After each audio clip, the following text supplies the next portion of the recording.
اعوذ باللہ من الشیطان الرجیم بسم اللہ الرحمن الرحیم۔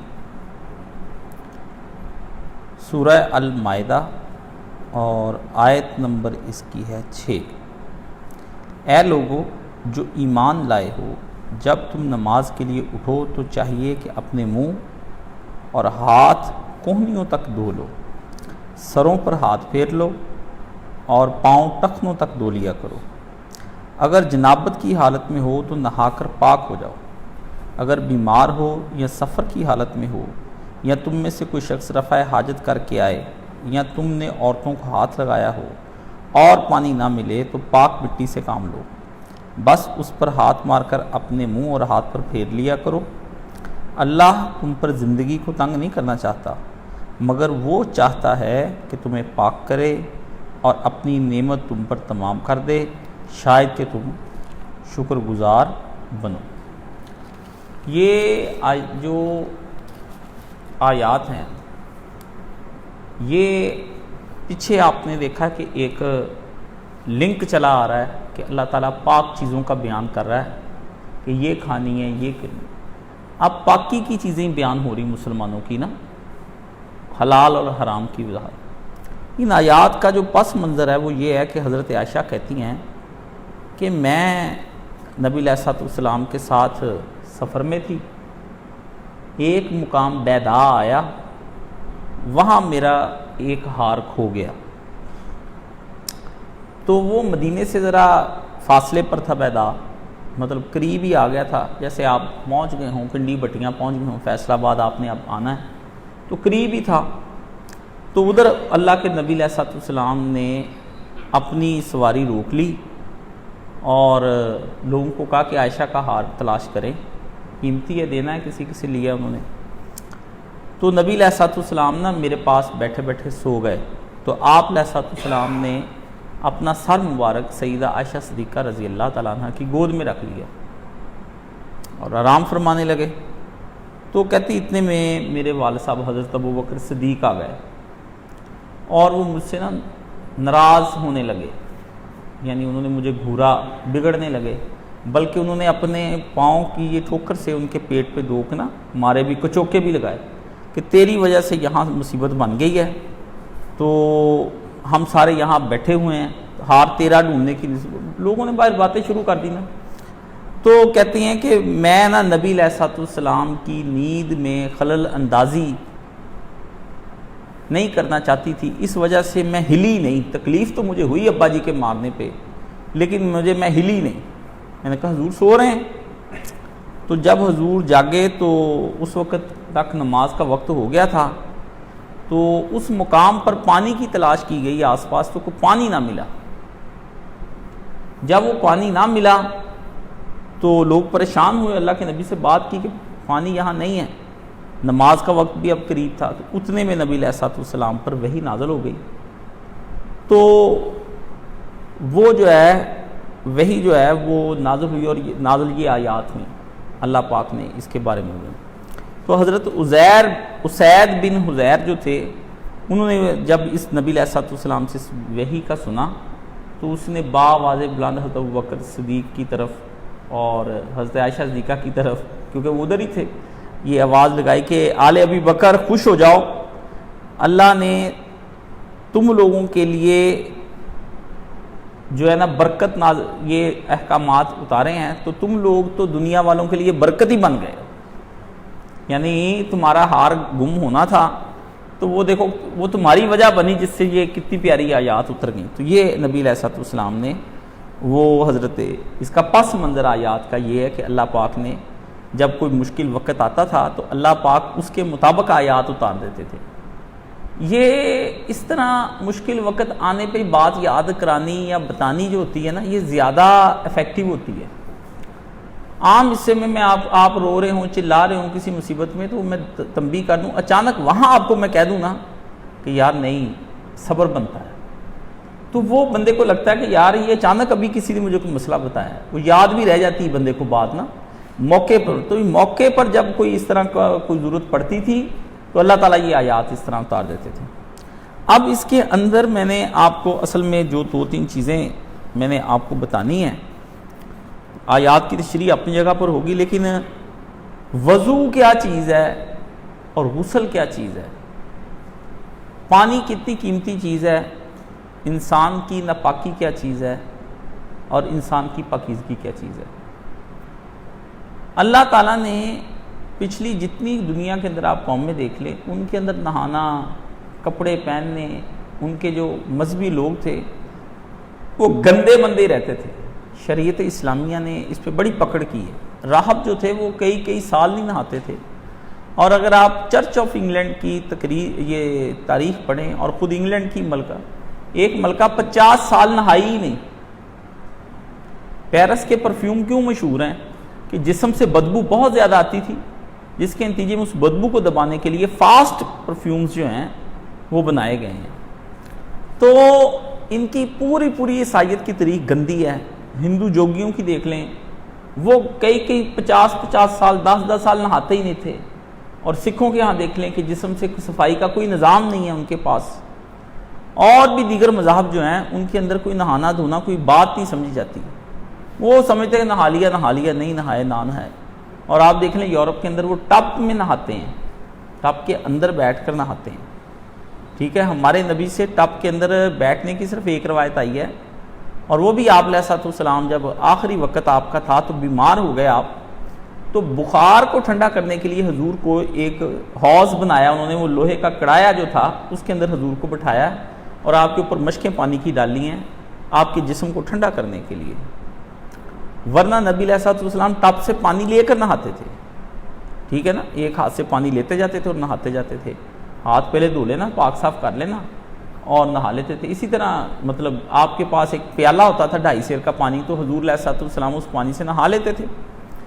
ہمارے ہاں کوئی نہیں۔ گندی روایت یہ آئی ہے ٹپوں کی، یہ عیاش بادشاہوں نے شروع کی، اور اب ہمارے گھروں میں ٹب لگے ہوئے ہیں، اور اس کے اندر بیٹھ کے، اس گندے پانی کے اندر بیٹھ کے کتنی دیر خود کو وہ عورتیں بھی مرد بھی سہلاتے ہیں، نہلاتے ہیں، وہ پتہ نہیں اللہ جانے کیا کرنا چاہتے ہیں اس پانی کے ساتھ۔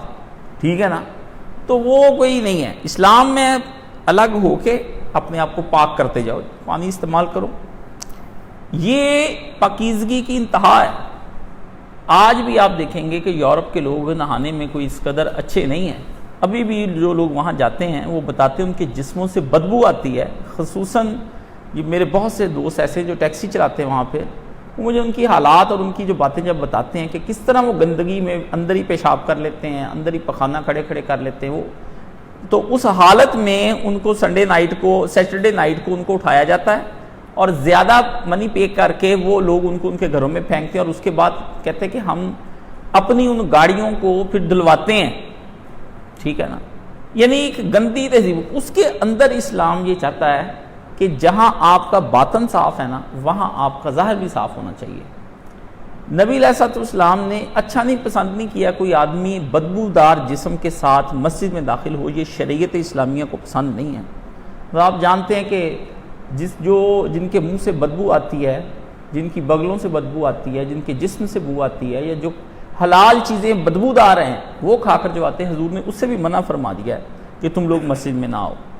یعنی آپ یہ دیکھ لیں۔ اور اللہ کے ولیوں کے پاس یہ تھا کہ وہ اپنی ایسی چیز کھاتے ہی نہیں تھے جس میں پیٹ میں ہوا پیدا ہو جائے، کہ اس کی وجہ سے ان کا وضو ٹوٹتا تھا اور ان کو اللہ کے ساتھ ذکر اذکار کرنے میں دشواری محسوس ہوتی تھی۔ تو وہ ایسی چیز، اب ہمارے ہاں ادھر وضو ٹوٹی جاتے ہیں، ادھر کہتے ہیں جی ہم نے یہ کرنا، بھئی تم ایسے اللہ والے، وہ اتنی کہتے ہیں حضرت نے ساری رات کس طرح عبادت کر لی۔ اب یہ اس لیے وہ بندہ سوال کرتا ہے کہ کہتا ان کا وضو ہی نہیں ٹوٹا ساری رات۔ یہ لوگ وہ سوال کرتے ہیں جو لوگ خود جانوروں کی سی زندگیاں بسر کرتے ہیں، کھاتے پیتے ڈنگروں کی طرح۔ جو اللہ کے ولی ہیں ان کی زندگیاں ڈیفرنٹ ہوتی ہیں، وہ ایسی چیزیں کھاتے ہی نہیں جن سے اسمیل آئے، ایسی چیزیں کھاتے ہی نہیں جس سے قبض پیدا ہو جائے، ایسی چیزیں کھاتے ہی نہیں جس سے نفخ یعنی ہوا پیدا ہو جائے۔ نبی علیہ السلام نے وہ بستر ہی ترک کر دیا جس بستر پر نبی علیہ السلام کو ذرا گہری میٹھی نیند آئی۔ پوچھا یہ تم نے آج رات کیا کیا میرے بستر سے؟ تو انہوں نے کہا جی پہلے آپ اکہری چادر بچھاتے تھے، آج میں نے سوچا آپ پر رحم کیا کہ آپ کی چادر دوہری بچھا دوں۔ تو وہ نرم محسوس ہوئی، تو رسول اللہ کی آنکھ کھلنے میں آپ کو مطلب لیٹ ہوئے اور آپ کو لطف آیا, آپ نے کہا آئندہ میری چادر دوہری نہ بچھانا, اکہری بچھانا. اب ہمارا نہ طرز زندگی نہ کچھ اور, مطلب میٹ تو کرنا چاہتے ہیں ہم نبی علیہ السلام کے اسوہ کو, اور وہ سارے ذرائع استعمال نہیں کرنا چاہتے جو اس اسوہ تک ہمیں لے جائیں. مطلب ہم وہ جیسا عموماً ایک پوسٹ چلی تھی کہ ساری زندگی پیرس میں, روم میں اور فلورنڈا کے اندر اور فلورنس کے اندر اور بیلجیم میں اور یو کے میں اور امریکہ میں گزاروں اور پتزے کھاؤں اور دوائیاں چیزیں مزے کی یہ سب کھا پی کے پلازوں کے اندر سیریں کر کے رہ کے بڑی کوٹھیوں میں, اخیر میں جب مکہ حج کرنے کے لیے جاؤں تو میں وہیں مر جاؤں. یہ عموماً آپ سب کی خواہش ہوتی ہے. اور مرنے کے بعد امام کعبہ میرا جنازہ حتیم کے پاس رکھ کر پڑے اور بیت حجر اسود سامنے ہو, اور اس طرح دیکھیں آتا ہے نا مزہ ایسی باتیں سن کے, اور وہاں سے جنازہ شریف میرا اٹھائیں اور جہاز میں بٹھا کے حضور کے روضے پہ لے جائیں, سلام کرا کے مجھے جنت البقیع میں دفن کرائیں. یعنی یہ آپ کی خواہشیں ہیں. کام کرنے شیطانی, سارے حرام زدگیاں, بے ایمانیاں, 2 نمبریاں, اور روضہ کہاں دفن ہونا ہے, وہ حضور کے روضے. ایک شیخ صاحب ہیں, وہ لوگوں کو اتنے چکر دیتے ہیں, اور ان کے میرے خیال اس وقت 50 کے قریب تو حج ہو گئے ہوں گے. کتنے؟ 50. ان کے بچوں کی بھی جتنی عمر ہے اتنے بچوں کے حج ہیں. یہ ایک 36 سال کا ہے تو اس کے 36 حج ہیں. ٹھیک ہے, میں خود سمجھتا ہوں کہ وہ مطلب انہوں نے جو کاروبار شروع کر رکھا ہے مدینے میں, اور جس طرح سے انہوں نے میرے سامنے وہ بات بنائی, میں توبہ کر اٹھا. اور وہ کہتے ہیں میں اتنے سالوں سے آ رہا ہوں مدینے میں, چاہتا ہوں میری موت ادھر ہی ہو جائے.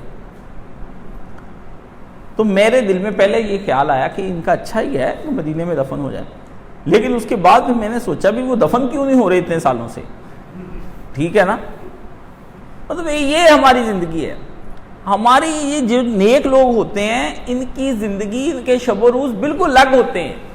نبیین, صدیقین, شہداء و صالحین, یہ 4 عہدے ہیں قرآن مجید میں, ان کی زندگی ڈیفرنٹ ہوتی ہے. آپ کہتے ہیں کہ مجھے روزوں کے اندر نبی کریم صلی اللہ علیہ وآلہ وسلم جیسی کیفیات نصیب ہوں تہجد میں, اور کھانا سحری اور افطاری کا میں رسول اللہ جیسا نہیں کھاؤں گا, نہ رسول اللہ کی طرح دین گزاروں گا.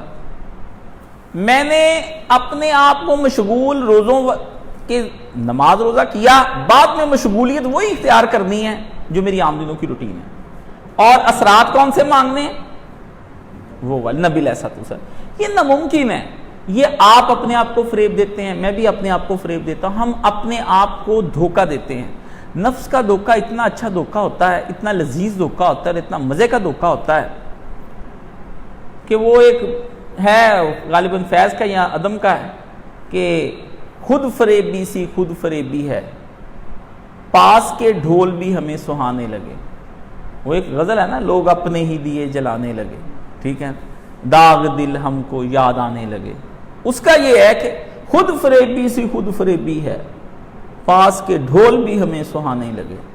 کیسا ایسا نشہ ہوتا ہے خود فریبی کا کہ اپنے آپ کو فریب ہم خود دیتے, لوگ نہیں دیتے ہمیں, شیطان بھی نہیں دیتا, ہم خود فریب دیتے ہیں.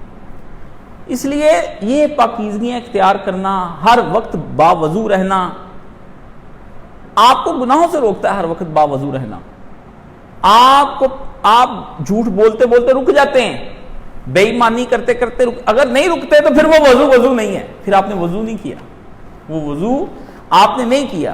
ورنہ وضو یقین جانے, میں کہتا ہوں کہ وضو کرتے کرتے بات کرتے کرتے مجھے میرا وضو روک لیتا ہے کہ کاش صاحب رک جائیں. بات کو بعض اوقات بدلنے کو بھی جی چاہتا ہے کہ وضو ٹوٹ جائے گا. ٹھیک ہے نا, کیونکہ ہوا خارج ہونے سے یا سبیلین 2 راستے ہیں, ایک پخانے کا راستہ ہے اور ایک پیشاب والا جو راستہ ہے. ان دونوں سے کوئی چیز کا اخراج ہو جائے, ہوا کا, منی کا, پیشاب کا, پخانے کا, یعنی 2 راستے ہیں. ان میں سے دونوں راستوں میں سے کوئی چیز کا اخراج ہو جائے تو وہ اخراج آپ کا وضو توڑ دیتا ہے. یہ آپ نے نکتہ سمجھ لینا ہے. باقی کوئی دنیا کے اندر قانون ایسی چیز نہیں ہے کہ جس کی وجہ سے یہ قانون ٹوٹ جائے. یہ ٹھیک ہے, ان سے کوئی اخراج ہو گیا تو آپ کا وضو جو ہے وہ دخول ہو گیا، اس میں داخل ہو گئی، یہ نکل گئی، یہ وضو ٹوٹ گیا آپ کا. یہ ہے فقی کا وضو. یعنی فقہ نہیں آپ کو حکم نہیں لگائے گی، قانون نہیں آپ پر لگے گا کہ آپ بے وضو ہیں. آپ پوچھتے ہیں نیند کی وجہ سے بھی علماء کہتے ہیں کہ وضو ٹوٹ جاتا ہے. نیند کی وجہ سے نہیں اصل میں وضو ٹوٹتا. علماء کہتے ہیں نیند میں جا کے بعد آدمی کو یہ نہیں پتا چلتا کہ اس کے اگلے اور پچھلے دونوں شرمگاہوں سے کیا نکلا اور کیا داخل ہوا، اس کو پتہ نہیں چلتا، جس کی وجہ سے نیند میں ان کا پتہ نہیں چلا، وضو تازہ بنا لے. ورنہ نیند کا غلبہ وضو نہیں توڑتا. اگر پتہ چلتا ہو پھر نہیں. نبی علیہ الصلوۃ والسلام سو کے اٹھے اور جا کر آپ نے اپنی نماز پڑھائی تو لوگوں نے، حضرت بلال نے کہا یا رسول اللہ، یہ آپ نے فرمایا میرا دل تمہارے لوگوں کی طرح سوتا نہیں ہے، میرا دل ہر وقت یاد الہی میں مگن رہتا ہے اور جاگتا رہتا ہے. صرف آپ نے فرمایا میری آنکھ پر نیند طاری ہوتی ہے، میری آنکھ نیند لیتی ہے. کیسا اللہ نے اپنے پیارے نبی صلی اللہ علیہ وسلم کے تعلقات کیسے تھے، اس مرتبے پر چلے گئے کہ آپ نے میرا دل نہیں سوتا، وہ جاگتا رہتا ہے، اس کو پتہ ہے کیا احوال گزرے میرے بدن پر، میں پاک حالت میں ہوں کہ ناپاک حالت میں ہوں. ہاں میری آنکھ پر نیند ضرور غالب آتی ہے. اب یہ چکر کیا ہے یہ نہیں پتا. یہ جو اس راستے میں جاتا ہے نا اس کو پھر یہ جب یہ واردات جب ہوتی ہے تو پتہ چلتا ہے. وہ کہتے ہیں نا تیرے پہ بیتے گی تجھے سمجھ آئے گا. ابا امی جب بچپن میں مرتے ہیں تو اس کا دکھ اس کو ہی ہوتا ہے جس کو ہوتا ہے، جس کے نہیں مرے ہوتے وہ اس لیول تک جا ہی نہیں سکتا، اس محرومیوں کا اندازہ نہیں وہ کر سکتا، وہ یہ دنیاوی لفظ بول سکتا ہے. اسی طرح یہ جو وضو ہے یہ کوئی معمولی چیز نہیں ہے، اور غسل بھی کوئی معمولی چیز نہیں ہے. آپ سمجھتے ہیں شاید پانی بہا لینا، آپ کو کیا پتا کہ جب آپ اس کو اپنے رب کے احکام سمجھ کر وضو اور غسل کرتے ہیں تو آپ کو پتہ ہی نہیں کہ یہ وضو اور غسل اٹھا کے آپ کو آپ کے رب کے کتنا قریب کر دیتا ہے. اللہ کو راضی کرنے کے لیے ہمیشہ غسل کرنا چاہیے، اللہ کو راضی کرنے کے لیے ہمیشہ جو ہے وضو کرنا چاہیے کہ یا الہی میں آپ نے استنجا جو کیا ہے وہ بھی آپ کہیں کہ میں اس لیے کیا ہے کہ اللہ میں اس استنجے کے ذریعے سے خود کو ہلکا پھلکا کر لوں، تو میں ہلکا پھلکا ہونے کے بعد آپ کی بارگاہ میں تسلی سے بیٹھ کر آپ کا ذکر کر لوں. وہ استنجا بھی آپ کا نیکیوں میں لکھا جاتا ہے. پخانہ بھی آپ کرتے ہیں تو آپ یہ کہیں یا اللہ میں چاہتا ہوں کہ میرا پیٹ ہلکا ہو جائے تو میں آپ کی بارگاہ میں پیش ہو جاؤں اور میں نفسانی طور پر ادھر ادھر متوجہ نہ ہوں. جسم میں تنگی محسوس ہوگی تو ادھر توجہ کروں گا، نہیں تنگی ہوگی تو میں آپ کی طرف. آپ کھانا بھی اس لیے کھائیں کہ یا الہی میں نے اس لیے یہ کھانا کھایا ہے کہ میرے جسم میں طاقت آئے، میں جناب کی بارگاہ میں 4 سجدے جو ہیں وہ دن کے ادا کر سکوں. جب آپ ان نیتوں سے وضو نہیں کرتے اور اس کے پیچھے یہ فلسفے تو آپ کا وضو آپ کو کچھ نہیں کرتا، وہ آپ کا کچھ بھی نہیں بگاڑتا. اگر حقیقی وضو کیا جائے تو وہ یہ ہے کہ نبی علیہ الصلوۃ والسلام نے کہا، ایک صحابی جو ہے حضرت عقبہ بن عامر کہتے ہیں، یہ مسلم شریف میں روایت آئی ہے کہ ہم رات کو باری باری اپنے اونٹ چرایا کرتے تھے. تو ایک رات میں اپنی باری کے وقت عشاء کے وقت اونٹ چرا کر واپس آیا تو میں نے دیکھا نبی علیہ الصلوۃ والسلام کھڑے ہیں اور کچھ فرما رہے ہیں. جب میں آپ کے پاس پہنچا تو آپ اس وقت یہ فرما رہے تھے کہ جو مسلمان اچھی طرح وضو کرے اور پوری دلی توجہ کے ساتھ 2 رکعت نماز ادا کرے اس کے لیے جنت واجب ہو جاتی ہے. اب آپ لمبے لمبے کام کر کے نا جنت نہیں لے سکتے، یہ والا کام آپ جب کریں گے تو آپ جنت لے سکتے ہیں.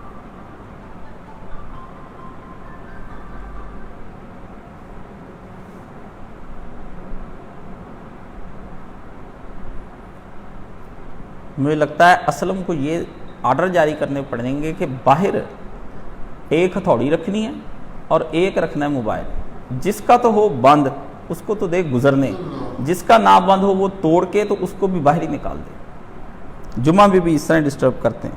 اور اگلی دفعہ جب میں نے یہ کرنا ہے پھر بڑے اپنے پیارے ناراض ہو کے چلے جانے ہیں. اور الحمدللہ میں نے جب وہ ناراض ہو کے جانے تو 2 سجدے شکر کے کرنے، جیسے سجدہ شہاب نہیں کرتے، میں نے 2 شکر کے کرنے بھی. یا اللہ شکر ہے یہ میرا پیارا تیری وجہ سے مجھ سے ناراض ہو کے چلا گیا، مجھے جنت عطا فرما.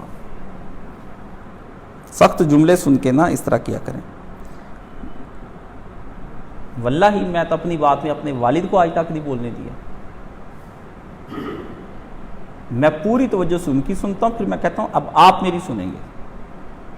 یہ میرا بچپن سے رویہ.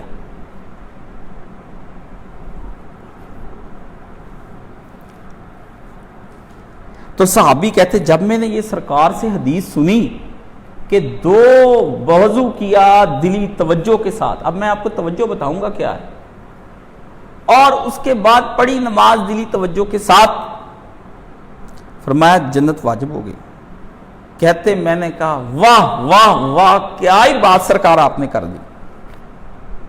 یہ بات جب میں نے کی حضور کی محفل میں بیٹھے تھے لوگ، جیسے آپ سبحان اللہ کہتے ہیں، تو وہ پھر اپنے نبی، وہ جب اس طرح کی چھوٹی چھوٹی بشارتیں سنتے تھے، وہ یہ نہیں کہتے تھے بشارت چھوٹی ہے، وہ صحابی ڈھونڈتے رہتے تھے کہ اللہ پاک کون سا چھوٹا سا عمل کروں جس سے اللہ راضی ہو جائے. اور یہ میری بھی خواہش ہے، مطلب میں کوئی لمبے وظیفے 1.25 لاکھ والا پڑھنے کی بجائے ایک چھوٹی دعا کر لیتا ہوں بادشاہ کے سامنے بیٹھ کر، میں کہ شہنشاہ 1.25 لاکھ آیت کریمہ سبحان اللہ، ایک باری بھی تو 1.25 لاکھ مان لا، ٹھیک ہے نا. میں اتنا ہی گناہ گار ہوں جتنا 1.25 لاکھ پڑھ کے ہونا، ایک باری پڑھ کے بھی میں اتنا ہی گناہ گار ہے، ٹھیک ہے نا. اللہ سے تعلق بندے کا ایسا ہونا چاہیے، وظیفے کی کہاں بات رہ جاتی ہے، منا لے نا، منا لے، کوئی مشکل کام نہیں ہے. تو کہتے جب میں نے چھوٹی بات پر بڑا انعام، کسی نے یہ پوچھا، آئے ہیں چلیں، وقت کے ولی حضرت مولانا اشرف علی تھانوی رحمۃ اللہ علیہ، سبحان اللہ، اللہ ان کی قبر پہ کروڑوں رحمتیں نازل فرمائے. میرے پیر و مرشد ہیں، جو وہ باتیں بتاتے ہیں وہ مجھے مولانا اسحاق بھی نہیں بتا سکے. سید مودودی بھی میرے مرشد ہیں لیکن وہ بھی نہیں بتا سکے جو حضرت تھانوی رحمۃ اللہ علیہ بتائے. علم اور انسان کے اوپر جو آنے والی کیفیات ہے نا، یہ شیطانی اور دوسری، ان کو وہ حل فرماتے ہیں کہ یہ کس طرح دور ہو سکتی، کس طرح قریب ہو سکتی ہیں. میرا جی چاہتا ہے کہ میرے مریدوں کا ایک حلقہ ہو اور میں یہ ریکارڈنگ کے بغیر ان کی چیزیں آپ کو سناؤں تو آپ کو لطف آئے کہ دل کی کیفیت کیسے بدلتی ہے. وہ کہتے ہیں یہ نفس کا اندرونی معاملہ ہے. یہ کہتے رب کی سب سے بڑی اللہ کا ہم پہ کرم ہے کہ کام تھوڑا ہو اور انعام بڑے بڑے ہوں، انعام بڑے بڑے. کہتے یہ شریعت کا یہ والا جو حصہ ہے کہ کام تھوڑا انعام بڑے. مثلا لیلۃ القدر 5 راتوں میں تلاش کر لی، ختم کہانی، عمر بھر کی. ہاں جی 30 روزے رکھے، 11 مہینے کھاؤ، 5 دن کا حج کیا،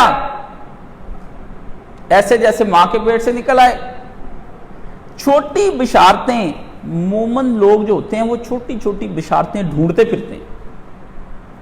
مومن میں بھی اپنے استاد سے ساری زندگی یہی سوال کرتا رہا ہوں کہ میں نے انہیں کہنا کہ اس مسئلے کا کوئی ایسا جگاڑ لگائیں کہ مثلا کوئی جلدی اللہ کے قریب ہو جائیں.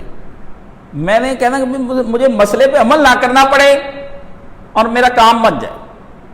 ٹھیک ہے، یہ نہیں کہ میرا مطلب مشکل کام سے میں گھبراتا، شروع سے کتاب مشکل سے مشکل پڑھتا تھا لیکن مشکل کام سے گھبرا. اس میں یہ جو روایت آئی، آپ مجھے بتائیں کہ اس کے اندر کتنی بڑی خوشخبری پیارے آقا صلی اللہ علیہ وسلم نے. کرنا کیا ہے اصل اس کے اندر، روایت کے اندر کیا ہے کہ فرمایا اس نے پورے دل کے ساتھ وضو کیا. دل سے وضو نہیں ہوتا بس، اور اس کے بعد 2 رکعت نماز پڑھنی. مصیبت 2 رکعت نماز ہی تو پڑھی نہیں جاتی دل کے ساتھ. یہ آپ کر کے دیکھ لیں، آپ کو میں نے مسئلہ بتایا ہے، آپ کر کے دیکھ لیں یہ اگر آپ سے ہوتا ہے تو. کہتے کہ اس وقت نا میری بات سن کر ایک میرے پاس بندہ بیٹھا تھا، تو وہ بندہ جو ہے وہ حضرت عمر فاروق تھے. تو انہوں نے بڑا غور کر کے میری طرف دیکھ کر کہا اس سے بھی زیادہ جو بہتر بات ہے حضور نے وہ بھی بتائی ہے، افسوس تم لیٹ آئے ہو، تم نے آتے اتنا ہی تو جملہ سنا ہے. وہ اندر داخل ہو رہے تھے تو اتنا ہی جملہ سن لیا.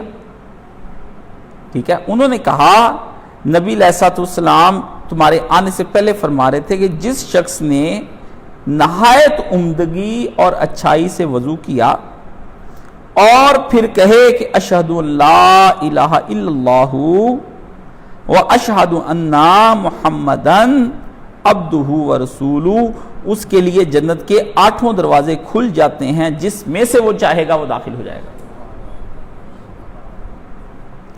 اچھا، اس میں انگلی اٹھانا اور آسمان کی طرف منہ کرنا، یہ دونوں باتیں غلط ہیں، یہ بدعت ہیں، یہ آپ عموماً کرتے ہیں۔ آپ نے وضو کیا اور کلمہ شریف پڑھ لیا، اب آپ مجھے یہ بتائیں، یہ اس نے کہا وہ تو نماز پڑھنی ہے نا، وضو کیا اور نماز پڑھی، اس نے وضو کیا اور کلمہ پڑھ لیا۔ اب آپ دن میں، آج کل گرمیاں، 10 دفعہ وضو تازہ کر کے 10 دفعہ پڑھیں گے تو 10 دفعہ جنت کے 8 دروازے آپ کے لیے کھول دیے جائیں گے، اور غسل کر کے پڑھیں تو اور بھی کھول دیے جائیں گے۔ بندے کو گرمی لگتی ہے، صبح دوپہر شام 3 غسل تو ہم لازمی آج کل کرتے ہیں، بلکہ میں تو 5-6 کرتا ہوں۔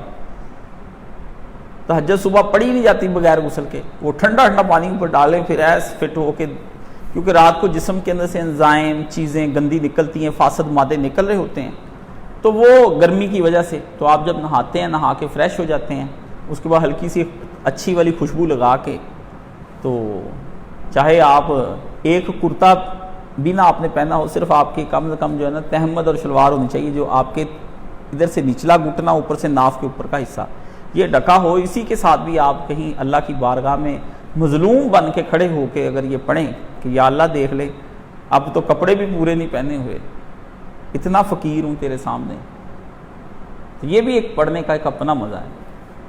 آپ نے سن لیا، اب وہ صحابی جب آئے ہیں تو اس سے آپ 2-3 باتیں سوچیں۔ ایک تو یہ کام کرنے والے جتنے بندے ہوتے ہیں ان کو آدھا دین ملتا ہے، وہ ہر وقت مصروف رہنا ہے جی، جو پاس اپنے مرشد کے بیٹھتے ہیں سیکھتے ہیں ان کو سارا مل جاتا ہے، اور جو مرشد کے پاس بیٹھے رہتے ہیں ان کو ایسی ایسی آسان ٹپس ملتی ہیں، اس کو ایک مشکل ٹپ ملی، جو پاس بیٹھنے والا تھا اس کو ایک آسان ٹپ ملی، ٹھیک ہے۔ اور اس سے یہ بھی پتہ چلا کہ سارے صحابیوں کو ساری باتوں کا علم نہیں ہوتا تھا، کسی کو علم ہوتا تھا کسی کو نہیں ہوتا تھا، اہم باتیں سب کو پتہ تھیں۔ یہ جو بڑی بڑی چھوٹی چھوٹی بشارتیں اور بات سرکار کی ہوتی تھی، یہ قریب بیٹھنے والے تھے انہیں کو ملتا تھا۔ تو درس گھر بیٹھ کر فیس بک پہ درس سن لینا، کام پہ بیٹھے رہنا، شام کو سن لیں گے، ان کو وہ چیز میسر آ سکتی جو یہاں پر ایک دوسرے کے سامنے مرشد کے بیٹھ کے مل جاتی۔ پھر نبی علیہ الصلوۃ والسلام نے فرمایا، جب ایمان اور اسلام والا یعنی مومن اور مسلم وضو کر دے بیٹھتا ہے تو اس کے منہ دھوتے ہوئے اس کی آنکھوں کی تمام خطائیں پانی کے ساتھ یا پانی کے آخری قطرے کے ساتھ جھڑ جاتی ہیں۔ منہ میں کیا کیا چیز آ جاتی ہے؟ آنکھیں آ جاتی ہیں، آپ کی ناک آ جاتی ہے، ٹھیک ہے۔ اسی طرح ہاتھوں کے دھونے سے ہاتھوں کی تمام خطائیں معاف ہو جاتی ہیں،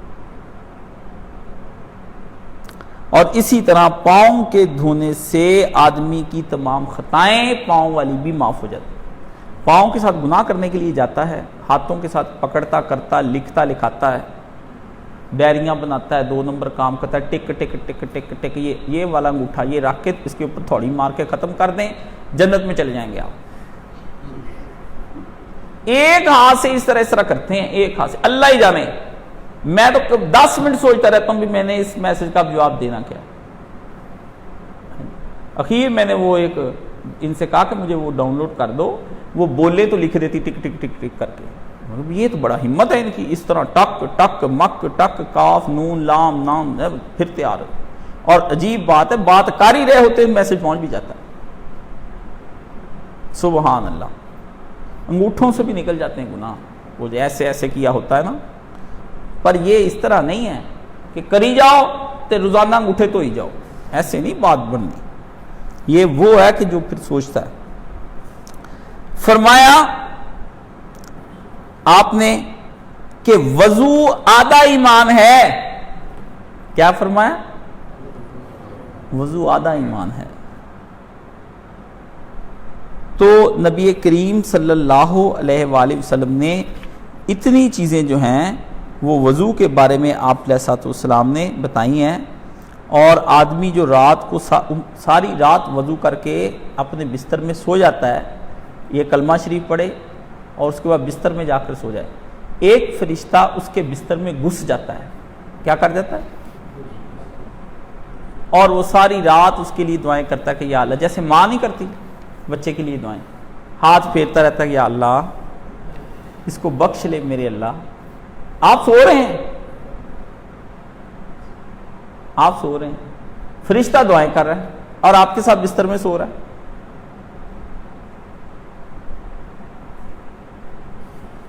آپ ذرا اندازہ کر لیں کہ آپ کس مقام پر کھڑے ہیں، اور نبی کریم صلی اللہ علیہ وسلم نے آپ کو کیا باتیں اس کے اندر بتائیں۔ یہ میں نے صرف آپ کو آج وضو کی اہمیت اور وضو کے بارے میں بتایا کہ یہ ہوتا کیا ہے، وہ تو بعد میں بتاؤں گا نا، پھر آگے کیا ہوتا ہے، مسائل الگ ہیں، لیکن پہلے وضو کا تو پتہ چلے کہ وضو کیا ہے۔ اور وضو کرنے کے لیے یہ شرعی احکام ہے کہ وضو کرنے کے لیے آدمی خوب اچھی طرح کا وضو بنائے۔ اچھی طرح وضو کرنے کا مطلب یہ نہیں ہوتا کہ لوٹوں کے لوٹے پانی بہائے۔ اچھا وضو یہ ہوتا ہے کہ کم از کم پانی استعمال کرتے ہوئے اہتماماً پورے ہاتھوں کو پاؤں کو اچھی طرح سے گیلا کر لے۔ یہاں تک فرمایا تو ہاتھ یہاں تک دھوئے۔ آپ دیکھتے کوئی نہیں دھوتے یہاں تک ہاتھ، یہاں تک دھو دا کے فارغ کر لیتے، کم سے کم اس کو پتا ہو۔ یہ والا سارا حصہ جو ہے یہ دیکھیں، یہ والا وضو کے اندر یہ اس کو اچھے طریقے سے دھو۔ یہ پچھلی طرف پھر بعد میں اس نے کرنا ہے۔ ناک میں پانی جہاں نرم ہڈی وہاں تک چڑھائے، اوپر تک نہیں چڑھانا۔ او جی مجھ سے ناک میں ایک آدمی کہتا مجھ سے ناک میں پانی نہیں چڑھایا جاتا۔ میں نے کہا مطلب چڑھانے کا مطلب کہ پمپ لگانا ہے کہ دماغ کی ٹینکی میں پانی چلا جائے؟ ہاں جی بھئی نرم یہاں کا حصہ ہے، یہ والا نرم حصہ ہے، اس حصے میں آپ نے پانی چڑھانا ہے۔ ہاں منہ کے بارے میں اللہ کے نبی علیہ السلام نے فرمایا کہ غرارہ کرنا ہے، لیکن اس طرح کا غرارہ نہ کریں کہ پاس بیٹھا آدمی آپ سے کراہت کھا جائے۔ ایسا غرارہ کرنے کی کوشش کریں کہ غرغر کی ہلکی پھلکی آواز تو آئے لیکن وہ اس قدر کراہت امیز نہ ہو کہ دوسرا بندہ آپ سے، لیکن ہم یہ کام کوششیں کرنے سے ہیں۔ چلو میں جب آپ پانی لیتے ہیں تو اس کے اندر پہلے آپ پانی منہ میں لیں گے اور تھوڑا پانی بچا کے اسے ناک میں ڈالیں گے۔ اصل یہ سنت ہے، الگ منہ میں اور الگ ناک والا یہ پانی یہ بھی ٹھیک ہے، لیکن پسندیدہ یہ ہے کہ اس میں لیا اور ناک میں چڑھا لیا۔ ہمیں یہ سمجھ نہیں آتا تھا، لیکن ہم چھوٹے تھے تو میں نے اپنے استاد جی سے کہا یہ کر کے دکھا دیں، انہوں نے کر کے دکھا دیا، میں نے پھر عادت بنا لی۔ اب مجھ سے وہ ہوتا ہی نہیں، دوسرے والا جو ہے نا وہ مجھ سے نہیں ہوتا، الگ الگ نہیں ہوتا۔ ٹھیک ہے، تو وضو کرنا پہلے سیکھیں۔ جب آدمی وضو کر لیتا ہے نا اور یہ ساری بشارتیں اس کے ذہن میں ہوتی ہیں تو اس وقت وہ آدھا نماز میں داخل ہو چکا ہوتا ہے۔ یہ جتنا وسوسہ آج تک آپ کو آتا ہے، جتنا وسوسہ خیالات آتے ہیں، یہ اسی وجہ سے آتے ہیں کہ آپ اچھی طرح سے پاکیزگی اختیار نہیں کرتے۔ آپ کا استنجا ٹھیک نہیں، آپ کی طہارت ٹھیک نہیں، ٹھیک ہے، اس دوران آپ کا اپنے پاؤں پر چھینٹے، جو لوگ پیشاب کے چھینٹوں سے نہیں بچتے ان کا تو شدید عذاب ہوگا نا۔ ایسا کچی مٹی پر جب لوگ پیشاب کرتے تو چھینٹے نہیں پڑتے تھے اس قدر، وہ نائٹروجن گیس جو نکلتی ہے اس کو بھی جذب مٹی کر لیتی تھی، چھینٹا لوٹ کر نہیں آتا تھا، وہ اس میں جذب ہو جاتا تھا۔ اب کیا ہے کہ آپ کے فلش یا کموڈ سسٹم ہے، اس کے اندر پیشاب آ جاتا ہے، آپ کر لیتے ہیں، چھینٹے اڑ کر پڑتے ہیں، آپ کو اس کا احساس نہیں رہ جاتا۔ کموڈ پہ تو بہت ہی گندا احساس ہے، وہ تو اللہ پناہ دے، یہ تو پھر کوئی تھا۔ اب آپ پورے سعودی عرب کے اندر دیکھ لیں جا کر کے، منحوسوں نے ایسے اپنے ہوٹل بنائے جس کے اندر ہے ہی کموڈ، اور آپ کے گھروں میں بھی کموڈ ہے، اور یہ فیشن سے چلے تھے، اور اب یورپ کے اندر کموڈ اتار رہے ہیں اور فلش سسٹم انٹروڈیوس کرا رہے ہیں۔ وہ کہتے ہیں جتنی قبض کا نظام ہے یا جو کچھ بھی ہے وہ اسی وجہ سے ہے، اب انہوں نے یہ شروع کر دی، چلائے بھی انہوں نے، خراب بھی انہوں نے کیے۔ پاکیزگی کا کوئی نظام ہی نہیں آپ کے گھروں کے اندر۔ جوتے، حضرت تھانوی رحمۃ اللہ علیہ فرماتے ہیں، میں مولانا عبید اللہ مرحوم رحمہ اللہ تعالیٰ سے جامعہ اشرفیہ لاہور ملنے چلا گیا۔ مجھے پتا چلا، میں اللہ کے ولیوں کو ڈھونڈتا رہتا ہوں، وہ کسی مسلک سے ہوں، میری کوشش ہوتی ہے کہ میں ان کو کبھی جا کر نہیں میں نے اپنا آپ انٹروڈیوس کرایا کہ میں اتنا پڑھا ہوا ہوں، میں فلانے کا شاگرد ہوں، میں نے یہ پڑھا، میں صرف ان سے کہتا ہوں کہ آپ جناب کی زیارت کے لیے آیا ہوں اور اپنی آخرت کی دعا کے لیے آیا ہوں، دو کام مجھے ہوتی ہے، اور تو کوئی کام ہی نہیں ہوتا مجھے کسی سے۔ اور عموماً میں جب اللہ کے ولیوں کے پاس جاتا ہوں، میں اپنے ہدیے لے کر جاتا ہوں، اور وہ یہ نہیں کہ ان کو لالچ کے لیے، اللہ کے ولیوں کے پاس اپنے مرشد کے پاس آئیں، کبھی خالی ہاتھ نہیں جانا چاہیے۔ یہ میں اپنے لیے نہیں آپ کو اصل میں کہہ رہا، میں آپ کو سمجھا رہا ہوں کہ کہیں آپ سمجھو کہ قائد صاحب نے پابندی لگا دی میرے اوپر۔ اللہ نے بھی قرآن مجید میں کہا کہ نبی تیرے پاس آتے ہیں نہیں کہ کچھ ہدیہ دیں پہلے، پھر بات کریں کوئی بیٹھ کر، پھر اگلی دفعہ آئیں گے نہیں، بھاگ جائیں گے، کہتے ہیں وہ تو ہدیہ لیتے ہیں۔ تو مرشد کے پاس جائیں، کوئی ہدیہ لے کر جائیں۔ کوئی علماء ہوتے تھے، ایک آدھ چیز سیب ایک پکڑا جیب میں ڈالا، وہی کہ جناب میں آپ کے لیے لے کے آیا ہوں، ٹھیک ہے۔ میں تو 10 روپے والی یہ ہدیے بھی علماء کو دیے ہیں، اساتذہ کو۔ سر میں گیا تھا، مری گیا تھا، وہاں سے مجھے یہ پینسل پسند آئی، میں آپ کے لیے لے کے آیا ہوں۔ میرے پیر و مرشد سے ذکر کراتے تھے ہمیں، تو میں نے انہیں کہا، تو وہ اتنے خوش ہوئے، اگلی دفعہ وہ گئے تو وہ میرے لیے لے کر آئے، کہتے تم نے مجھے یاد رکھا، میں نے تمہیں یاد رکھا۔ تو میں ان کے پاس گیا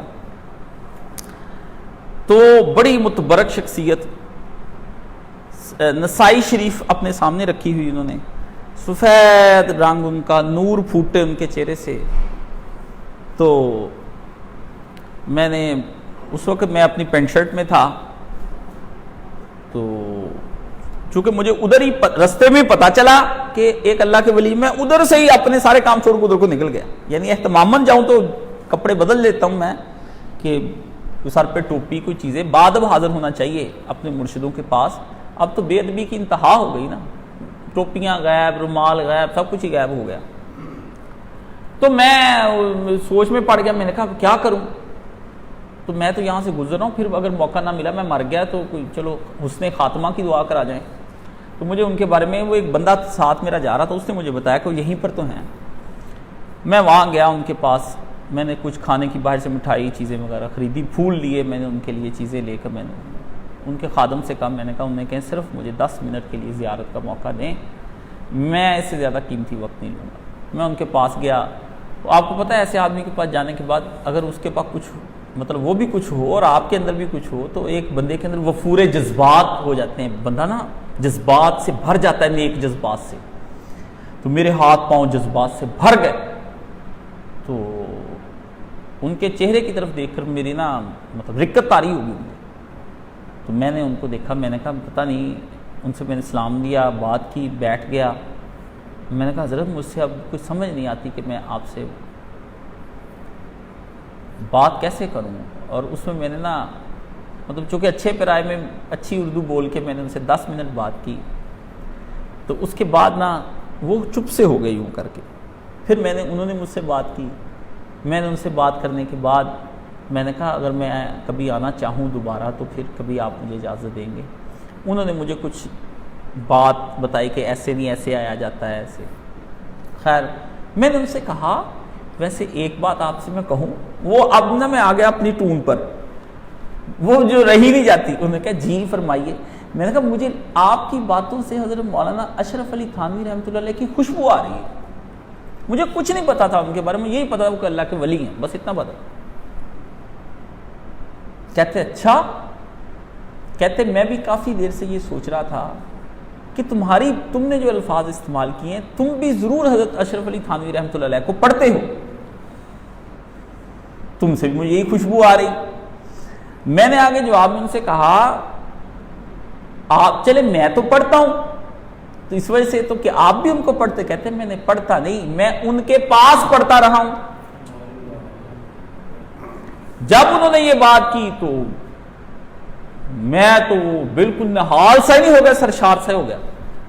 انہوں نے یہ بات کی، میں پھوٹ پھوٹ کے رونے لگ گیا۔ میں نے کہا واللہ آپ نے ان کو دیکھا ہے؟ کہتے ہیں الحمدللہ میں نے دیکھا ہے، نہ صرف دیکھا ہے، میں نے مار بھی کھائی ہے۔ یہ انہوں نے تحدیث نعمت کے طور پر مجھے بات کی۔ تحدیث نعمت کہتے ہیں نعمت مل جائے اس نعمت کے جذبہ شکر سے کسی کو بتانا کہ میرے پاس یہ نعمت ہے.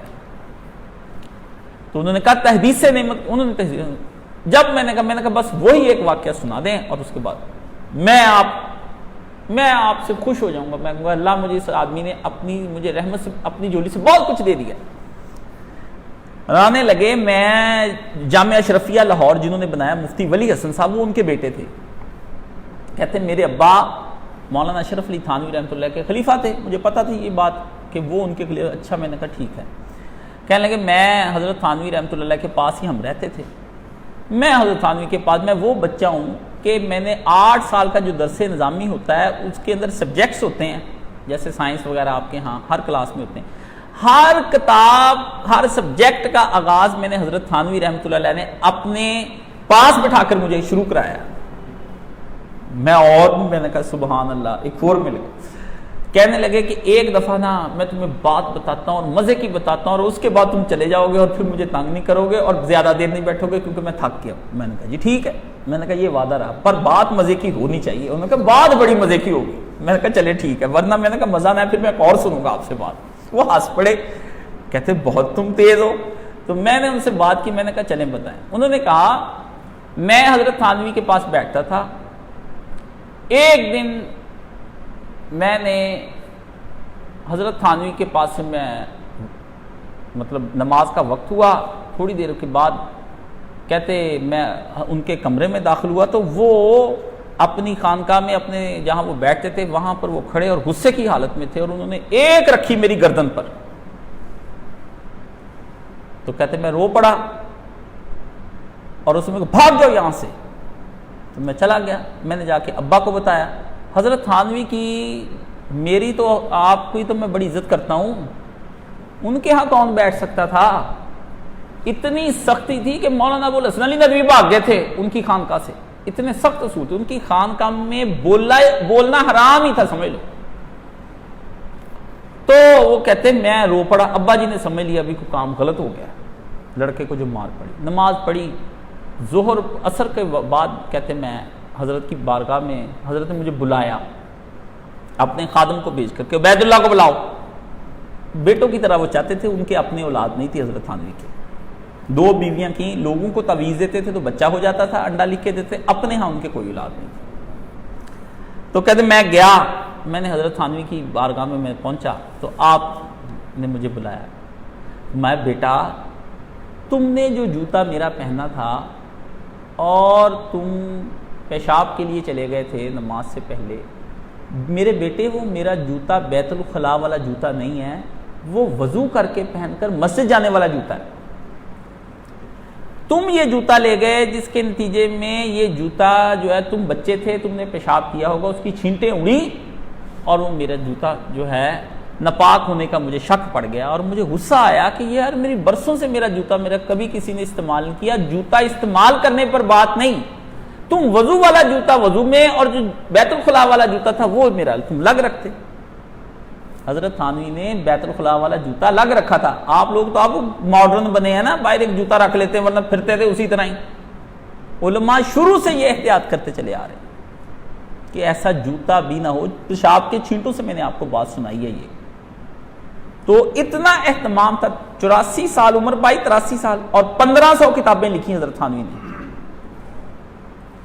اور جس دن وہ فوت ہوئے دنیا نے اپنی آنکھوں سے دیکھا کہ بعد وضو حضرت تھانوی کی یہ 10 انگلیاں جو تھیں اس طرح روشن تھیں جس طرح کی ٹیوب لائٹس کے اندر جل رہی ہیں.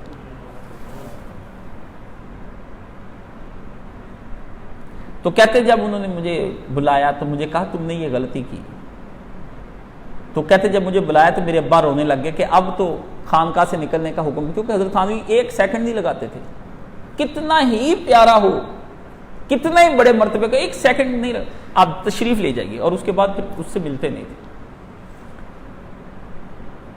کہتے ابا جی نے کہا لو جی اب تو اخراج ہو گیا, جا کاکا سامان سمون. کہتے انہوں نے کمرے میں باندھنا شروع کر دیا. تو کہتے انہوں نے مجھے بلا کر کہا کہ پیارے بیٹے ایسے نہیں کرتے, ٹھیک ہے, برکیف آئندہ ایسی حرکت نہیں کرنی. ان کے پاس ایک لڈو پڑا ہوا تھا موٹا سا, تو میرے ہاتھ میں رکھ کے لڈو کہتے جاؤ کھاؤ اور مزے کرو. دروازے تک میں گیا تو فرمانے لگے ادھر آؤ واپس آؤ. ایک لڈو اور دیا. جا کے اپنے باپ کو دینا, مجھے پتہ ہے وہ ضرور روتا ہوگا, رنجیدہ ہوگا کہ شاید خانقاہ سے نکلنے کا حکم نہ دے دیا جائے. اسے کوئی ایسا حکم نہیں دیا, اپنے باپ کو بھی لڈو دے دو جا کے. میں لے جا کے اپنے باپ کو دیا. باپ نے کہا سبحان اللہ. مطلب وہ سخت ضرور تھے لیکن انہیں پتا تھا اس نے نادانی سے سختی کی. اتنا اہتمام علماء جوتوں تک کا رکھتے تھے, پیشاب خانوں کا رکھتے. آپ اپنی فلش بناتے ہیں تو اس کو گہرا بنائیں, گہری بھی آتی ہے, اونچی اٹھی ہوئی بھی آتی, گہری والی بنائیں. پیشاب اتنی تیزی میں جب بہت زیادہ لگ جائے, تیز ہی ہو جائے تب نہ جائیں, جب شروع ہو جائے شروع میں چلے جائیں تاکہ اہتماماً آپ پیشاب بیٹھ سکیں. آپ کا پانی آپ کا اس میں آپ کو ہونا, اور اٹھتے وقت کوشش کریں کہ آپ اپنے پاؤں اور جوتا وہیں پہ واش روم, عقل ہی نہیں ہے واش روم استعمال کرتے ہیں, وہیں پہ سارا کچھ چھوڑ چھاڑ کے آ جاتے ہیں.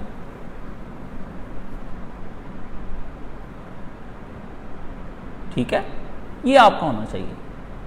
حضرت تھانوی رحمۃ اللہ علیہ کی ایک بات یاد آ گئی, وہ سنا دوں اور ختم کروں. باتیں تو ان کی بہت ہیں. ایک شاعر ہوئے ہیں جگر مراد آبادی, ایک اور شاعر بھی ان کے ساتھ ہوں. انہوں نے کہیں سن لیا بھی ہمیں حضرت کر کرا کے بہت شرابیں پیتے تھے, ہر وقت پیتے ہی رہتے 24 گھنٹے پیتے رہتے, بہت پیتے تھے. جگر تو اتنی شراب پیتے تھے, اتنی شراب پیتے تھے. ارے نہ پھینک, ارے نہ ظالم نہ پھینک, ارے ظالم شراب ہے, ارے ظالم شراب ہے. ان کے شعر ہیں بڑے بڑے اور کمال کے شعر ہیں, بڑی بڑی طوائفیں سن کے مدہوش ہو جاتی تھی ان کے شعر. پھر خدا نے اتنی توبہ کی توفیق دی کہ زندگی بھر پھر دیکھی ہی نہیں.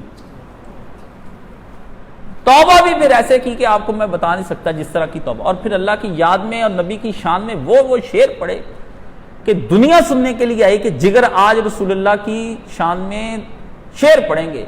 تو 15 دن پہلے اعلان تو جگر 15 دن نہاتے رہے کہ میں نے سرکار کی شان میں پڑھنا ہے. ناپاک آدمی کس طرح شان میں جا کے پڑھ سکتا ہے؟ 15 دن نہاتے رہے. وہ غسل بار بار اٹھ کے کہتے خیال آتا تھا مجھے کہ سرکار کا پڑھنا, پھر کہ مجھ سے ناپاک. تو انہوں نے جو شعر اللہ کی شان میں لکھے, وہ پھر عاشق جو اللہ کا ہے اس کو ٹیسٹ آتا ہے, دوسروں کو کیا ٹیسٹ اس کا آنا ہے. جگر جیسا شاعر کوئی نہیں ہوا. ان کا کلام بھی پرسوز تھا. ان دونوں نے کہا چلو ہم جا کے ان کو بالکل توبہ نصیب ہوگی کوئی اللہ کے ولیوں کے پاس بیٹھنے موٹنے سے. انہوں نے کہا بیعت کرنی ہے پر بندہ بننا ہے. بندہ بھی ہم نے مومن بننا ہے. جب بندہ ارادہ کر لے, جس نے ارادہ نہیں کرنا وہ کہاں بنتا ہے. پکا ارادہ کر لے بھی کچھ ہو جائے یار, پکی توبہ کرنی ہے. اب کچی پکی نہیں, دن رات کب تک توبہ توڑتے رہیں گے, بناتے رہیں گے. توبہ میری جام شکن, جام میرا توبہ شکن, ڈیر ہے میرے سامنے ٹوٹے ہوئے پیمانوں کا. پی کے شراب کہتا ہے اگلی دفعہ نہیں پینی, پھر پی کے پھر اور پیالہ توڑ دیتا ہے. پھر دل کا رہتا ہے, پھر پی لیتا ہے, پھر دوسرا پیالہ بھی توڑ دیتا ہے, پھر پی لیتا, پھر تیسرا بھی پیالہ. توبہ میری جام شکن, ایسی توبہ کی کہ میں نے پیالہ توڑ دیا. جام میرا توبہ شکن, پھر پیا تو اس نے میری توبہ توڑ دی. توبہ میری جام شکن, جام میرا توبہ شکن, سامنے ہے میرے ڈھیر ٹوٹے ہوئے پیمانہ. پیمانہ کہتے ہیں وعدے کو بھی کہتے ہیں, پیمانہ جس میں شراب پی جاتی پیالے کو بھی کہتے ہیں. سامنے میرے ڈھیر ہے ٹوٹے ہوئے پیمانوں کا. ہماری تو توبہ ایسی, ان کی پکی. حضرت تھانوی کو پتا چلا, انہوں نے کہا بھائی میں یہاں درس دینے کے لیے رامپور آیا ہوں. وہ رامپور چلے گئے. اگلے دن انہوں نے کہا جی میں مراد آباد جا رہا ہوں. مراد آباد پیچھے چلے گئے. 3-4 شہروں میں تقریباً 200-400-500 کلومیٹر کا سفر پیچھے پیچھے. حضرت کہتے ٹھیک ہے آپ کے دیکھتے ہیں. اخیر وہ آپ کے بنیادی مرکز میں آ گئے, تھانہ بھون. آپ نے فرمایا اچھا میاں سوچ لو صبح آ جانا, کیونکہ حضرت تھانوی بیعت نہیں کرتے. وہ کہتے بیعت بندے کے چنگے ٹیسٹ لے لے لے اخیر بندہ ہی بتا کے نہیں کرنی بیعت, اسی کتے اور کر لوں. وہ کہتے شکر الحمدللہ, میرے جیسی طبیعت تھی, میں جا تیرا میں بوجھ ہے بھی چکی پھرا کلے دائی, شیطان ارادہ تیرا ہے کوئی نہیں, ایسے ہی. تو وہ آ گئے. اگلے دن آپ نے میاں کل صبح انشاءاللہ. انہوں نے کہا جی ٹھیک ہے. صبح وہ اٹھے, پہلے ان کی داڑیاں شاڑیاں بڑی ہوئی تھی حضرت تھانوی کے پیچھے پھرتے پھرتے. صبح اٹھے, بال شال کٹائے, شیویں کلین شیویں کرا لی, جناب بیعت کرنے جا رہے. وہ حضرت تھانوی کے سامنے جا کر بیٹھ گئے. حضرت تھانوی نے پہچان بھی آپ کون؟ انہوں نے کہا جی ہم تو میں جگر ہوں یہ فلانا.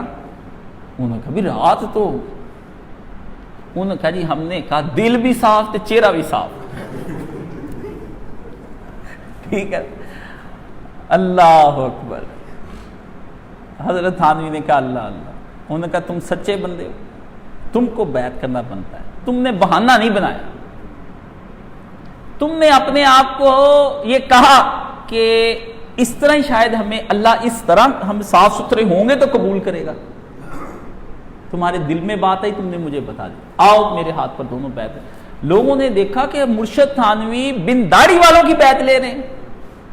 آپ نے فرمایا داڑھی کی کیا بات ہے, بات ان کے طرز عمل, ان کے کہے لفظوں کی ہے کہ انہوں نے کہا یار آج اپنے آپ کو نیٹ اینڈ کلین, جیسے ہم جاتے ہیں بڑے بڑے بادشاہوں کے پاس, آج اللہ کی بارگاہ میں جانا ہے تو آج ہم سیٹ میٹ ہو کے تو پھر جائیں. آپ نے ان سے بیعت لی اور اس کے بعد ان کی ماشاءاللہ بڑی بڑی داڑیاں ہو گئیں. وہ پھر وہ اللہ کی یاد میں مگن ہو گئے. انہوں نے پھر ایک مکے کا سفر کیا, اور سفر کیا کیا ہے وہ اگر میں آپ کو ان کے وہ اشعار کبھی موقع ملا تو وہ ان کی وہ سناؤں تو اب رو رو کے آپ کا برا حال ہو جائے کہ انہوں نے پھر اللہ سے جس طرح توبہ کی, جس طرح سے پھر اللہ کے عشق میں اور ہجر میں, اتنی محبوب کے ہجر میں شعر نہیں پڑھے جتنے انہوں نے اللہ کے ہجر میں پڑھے, اور اللہ کو انہوں نے اس طرح یعنی نا مجبور کرنے کی کوشش کی کہ کتنی دیر تک ہم سے بے رخی تو کرتا رہے گا, ہم تو آ گئے, ہمیں تو پتہ چلا کہ تیرا حسن اتنا تو حسین ہے, اب برسوں سے ہم تیرے دروازے پہ بیٹھے ہیں, دروازہ کھول, اپنے درشن کرا, ہم تجھے دیکھنا چاہتے ہیں, اپنے ہاتھ سے ہمیں, وہ لفظ انہوں نے وہی رکھے کہ جام پلا ساکیا لوٹا بھی جا آ بھی جا, مطلب انہوں نے وہ سب چیزیں لکھی. تو حضرت کی بارگاہ میں ان کے ہاں بہت سختی ہوتی تھی. مولانا ابوالحسن ندوی کہتے ہیں میں گیا لائبریری میں تو میں نے ایک لائبریرین سے پوچھا کہ جناب یہاں لائبریری کتنے بجے کھلتی ہے, تو وہ بولے نہیں بلکہ لائبریری کا جو بورڈ جس پہ اوقات لکھے تھے لا کے میرے سامنے کر دیا.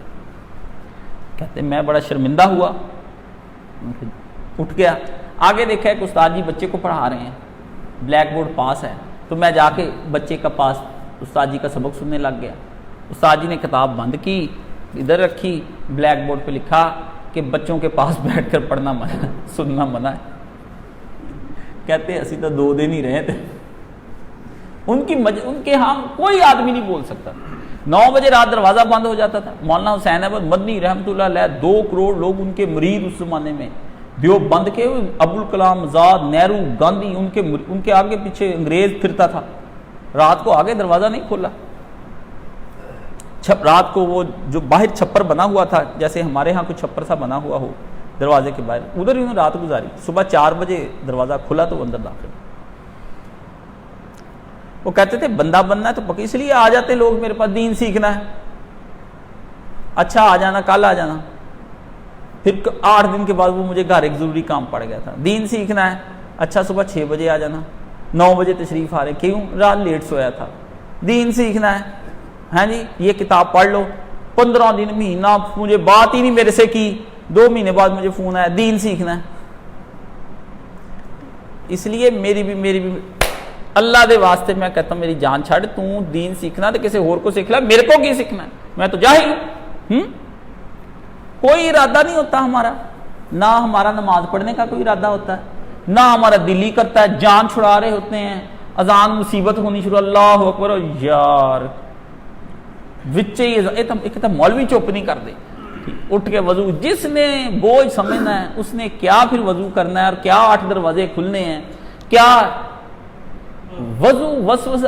اکثر لوگ مجھے یہی کہتے ہیں وسوسہ, میں کیا کروں, میں کیسے اس کے وسوسے دور کر دوں. مجھے پتا ہے یہ وضو ٹھیک نہیں کرتا, یہ طہارت ٹھیک نہیں کرتا, یہ استنجا ٹھیک نہیں کرتا, اس کے اوپر نماز بوجھ ہے, یہ اللہ کا شکر ادا کرنے کے لیے نماز نہیں پڑھتا, یہ اللہ میاں سے تنگ ہے, اللہ نے یہ سمجھتا ہے اللہ نے مجھ سے بہت ظلم کیے ہوئے ہیں. جس آدمی پہ ظلم کیے ہوں وہ آپ کو کیا دعائیں دے گا, آپ اس کو مار تھپڑ, آپ نے گالیاں یہ وہ مکے مارے, وہ آپ سے کہ جزاک اللہ خیرہ, جزاک اللہ خیرہ, اللہ آپ کا مرتبہ ایسے کہے گا. آپ کے ذہن میں کہ اللہ نے ہم سے کیے ہیں بڑے ظلم, اور اب بھی میں اس لیے اس کی نماز پڑھتا ہوں کہ اور ہی ظلم نہ کر دے میرے اوپر. آپ تو ڈرتے ہیں اللہ میاں سے اس حوالے سے. شکر کے جذبوں سے دل اٹھے تو شکر کے جذبوں سے کیے ہوئے جو وضو ہوتے ہیں اس کے تو کیا ہی کہنے ہیں, وضو پہ بندے رو پڑتے ہیں. امام جعفر صادق بعض اوقات وضو کرتے ہوئے غش میں آ کے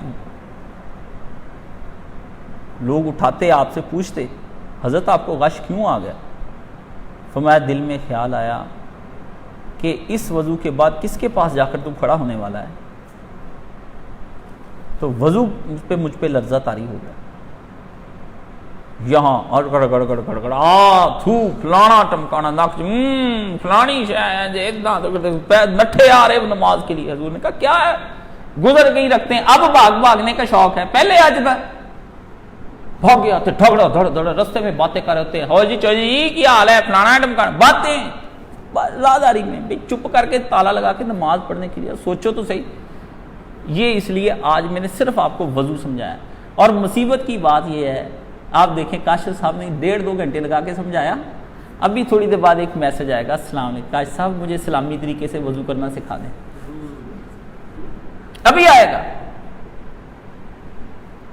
یعنی یہاں کھپتا ہوں وہ نہیں سننا، درس میں شامل نہیں ہونا، نہ لائیو چلنا، نہ وہ نہیں سننا ہی نہیں. جاتے بھی ہیں دروس، بڑے بڑے بندوں کو میں چیک کرتا ہوں، یہ ہماری لسٹ میں ایڈ ہے، ہمیں وضو کرنا سکھا دیں. کل ہی ایک پتہ نہیں کون صاحب تھے، وہ مجھے کہہ رہے تھے ہاں سنت کے مطابق مجھے نماز پڑھنی سکھا دیں. میں 19 سال کا ہوں، میں UK میں ہوتا ہوں، میں ایسے ہوں، میں ویسے ہوں، میں یہ ہوں، میں نے فلان روایت بھی پڑھی، فلان بھی پڑھی، فلان. میں نے کہا میرے پتر یہ شیعہ سنی ویسے پڑھنے کے بعد تو کتنا متقی ہو گیا. مطلب تجھے اگر سمجھ آ جائے کہ باغ فدق کا کیا مسئلہ ہے، ابو بکر کی خلافت نہیں ہونی چاہیے تھی، تو ان مسئلوں کے سمجھنے کے بعد تیرا اللہ کے ہاں کیا مقام بن گیا. جو کرنے والے کام وہ کرتے نہیں، وضو آتے نہیں، نمازیں پڑھتے نہیں، ذکر اذکار کرتے کوئی نہیں. وہ لکھا ہوا ہے اس پہ، وہ ادھر آتے میرے پاس اعتکاف کریں گے، ادھر لے کے ایਂ منہ کر لیں گے. اے نہ کاش صاحب نے سامنے لکھ کے لایا ہے مصیبت. 3000 دفعہ جب سبحان اللہ پڑھے بے ہوشی ہو جاتی، غشیاں پڑ جاتی ہیں. اس دفعہ میں نے سوچا اعتکاف وہ کرانا ہے، وہ روزہ ایک دفعہ ہی کھانا، صبح 8 پیر کا روزہ چلایا کرنا، بے ہوش ہو کے گری جان ایمبولینس واپس. ٹھیک ہے یہ کوئی نہیں. سعید صاحب ہمارے پاس کچھ نہیں ہے. میں تو پہلے لوگوں سے کہتا ہوں کہ جائیں میری جان چھوڑیں. وضو ہی کرتے، میں کتنی دفعہ میں خود وضو کرتے ہوئے چہرہ دیکھتا ہوں، اپنا آپ دیکھتا ہوں، میں کہتا ہوں ہاں جی وصال کے 2 روزے رکھیں، یہ ان کو پتہ لگ جائے کہ کس طرح ہوں. تو میرے بھائیوں آج میں نے وضو سمجھایا صرف. کل وضو کا طریقہ جو قرآن مجید نے بیان کیا ہے انشاءاللہ میں وہ بھی آپ کو بیان کروں گا.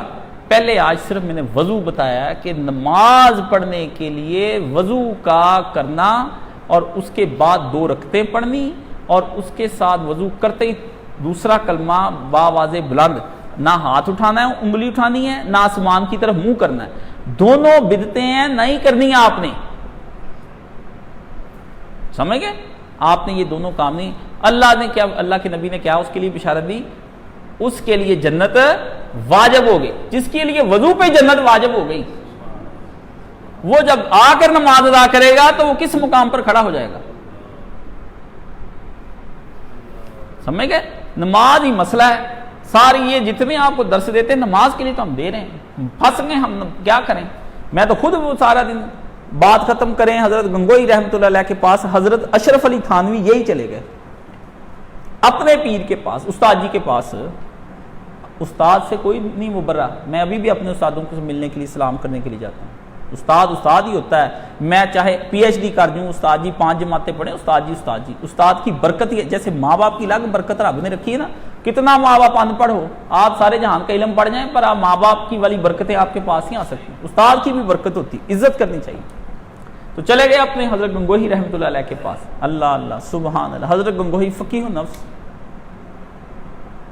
بات سنتے ہی سمجھ جاتے تھے کہ بات کیا ہے. فتویٰ اتنا ہی دیتے تھے جائز ہے بس، کوئی نہیں سمجھاتے تھے. بندہ گیا پوچھا کہ حضرت یہ کام میں کرتا ہوں جائز ہے. ایسے مرید تھے، حضرت نے فرما دیا جائے. پھر کوئی آیا پوچھا، آپ ناجائز ہے.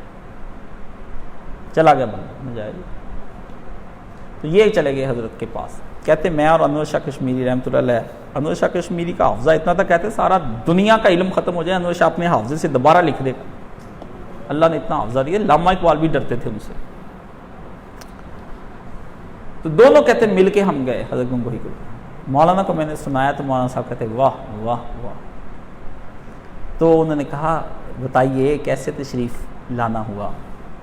اب شاگردوں نے 1500 کتابیں لکھی، بڈھے ہو گئے. تو کہتے حضور ہم آپ کے پاس آئے ہیں ایک غرض لے کر کے ہماری وہ درخواست منظور فرما لیں. عمریں گزر گئی دین پڑھاتے. تو وہ پوچھتے ہیں کہ حضرت گنگوہی مولانا رشید احمد گنگوہی رحمہ اللہ تعالی اللہ ان کی قبر منور فرمائے, آپ نے فرمایا کہ بتاؤ کیا غرض ہے. تب بڈھے شاگرد بڈھے استاد جی سے کہتے ہیں استاد جی نماز پڑھنا ہی سکھا دیں ہمیں. ہیں کیا کہا؟ نماز پڑھنا ہی سکھا دیں. آپ دو رکھتے ادھر ادھر پڑھ کے سانو آندی ہے جی نماز. کیا کہا؟ نماز پڑھنا ہی سکھا دیں. تو حضرت گنگوہی رحمۃ اللہ کیا ارشاد فرمایا فقیہ نفس نے فرمایا پیچھے رہ کیا جاتا ہے؟ جسے نماز پڑھنی آ گئی سارا کچھ ہی آ گیا. نماز ہی تو پڑھ. میں نے مولانا کو سکھا, مولانا اسحاق مرحوم رحمۃ اللہ, میں نے کہا مولانا ان کی اصل میں پڑھا تو انہوں نے بھی سب کچھ ہوتا تھا, میں ذرا مجلس گرم رکھتا تھا, پھر کوئی نقطہ مجھے بھی مل جاتا تھا. میں نے کہا مولانا یہ نقطہ ہاتھ ہی کا آیا. کہتے او ہو واقعی بچہ نماز پڑھنی نہیں آئی ابھی تک, کسی کو بھی نہیں آئی. پھر وہ خود ہی شعر پڑھتے کاش کوئی اللہ والا ہمیں مل جائے, حج کرنا وہ ہم کو سکھا دے. حج کے موقع پہ وہ مجھے میں نے کہا مولوی صاحب ہمیں حج کیسے کرنا ہے؟ وہ مجھے آگے سے کہتے کاش کوئی اللہ شعر کاش کوئی اللہ والا مل جائے, حج کرنا ہم کو وہ سکھا دے. چلو میں کیا وہ تو میں آپ کے سامنے, آپ کسی اور کے سامنے, آپ چھوڑے آپ کو کوئی اور سکھا دے, مجھے تو سکھائے نا جتنا آپ کو آ گیا. وہ بڑا ہنستے کہتے ایک تکاشف جڑا نا پیچھے پیدا. میں نے کہا بتائیں نا کاش کوئی اللہ والا ہمیں سکھا دے کہ نماز پڑھنی سکھا. حضرت گنگوہی نے کہا پیچھے رہ کیا جاتا ہے؟ جس کی نماز نکل آئی نا ٹھیک, اللہ نے کہنا چل نکل جا. حدیث شریف میں یہی آتا جس کی نماز ٹھیک نکل آئی اس کا کوئی اور عمل دیکھنا ہی نہیں. جس کی نماز ٹھیک نکل آئی اس کا کوئی عمل نہیں, نہ روزے نہ حج نہ زکاتیں نہ قیام نہ صدقے نہ خیراتیں نہ لیلۃ القدر, کچھ نہیں دیکھنا. اللہ نے پہلی شے چیک کرنی, نماز ہی اتنی خوبصورت لے گیا ہے, وہ پہلی کاپی چیک کرائی, کیمسٹری کی ڈایاگرام بنی ہوئی ہیں, حاشیے لگے ہوئے ہیں, پھل پتیاں پئیاں ہوئی ہیں, اتنے مارکر دا استعمال, ہیڈ لائنز اداں, نیچے red colour blue colour yellow colour, ایک صفحہ دوسرا صفحہ تیسرا صفحہ, خوبصورت خوبصورت خوبصورت خوبصورت. استاد جی نے کہا باقی کام چیک کرنے کی ضرورت ہی کوئی نہیں, باقی کلیئر ٹھیک ہے, پتہ چل گیا تو بریلینٹ اسٹوڈنٹ ہے, محنتی اسٹوڈنٹ ہے, اچھا کام کر کے دیکھا, باقی بند. نماز نکلتی نہیں, کیا کریں؟ مقام ابراہیم کے پیچھے نماز پڑھنے کے لیے جاتے, مجھے سمجھ ہی نہیں آتا یہ کیوں پڑھتے ہیں اس کے پیچھے نماز. مولانا صاحب کڑی کڑی مجھے اللہ نے کہا کہ اور مقام ابراہیم کو مصلی بنا. میں مولانا صاحب سے تھوڑی دیر بعد بچہ اللہ نے کہا کہ اور مقام ابراہیم کو مصلی بنا. تیسری کہ مصلی میرے ذہن میں نا, میں کیا جی اب مولانا صاحب جب بات بار بار دہراتے تھے اس بات کو, میں اکیلا ہی بیٹھا. میں کہا یہ کیا ہے؟ مولانا کہتے او نہیں اللہ نے کہا کاشف. میں کہا مولانا صاحب مصلی بنا دو, یہ پیچھے نماز پڑھ لے. کہتے نہیں اللہ نے کہا مصلی بنا, ابراہیم کے مقام کو مصلی بنا. ابراہیم علیہ السلام جس جگہ کھڑے تھے نا زندگی پوری تھی, اللہ نے کہا وہ ساری نماز ہی تھی.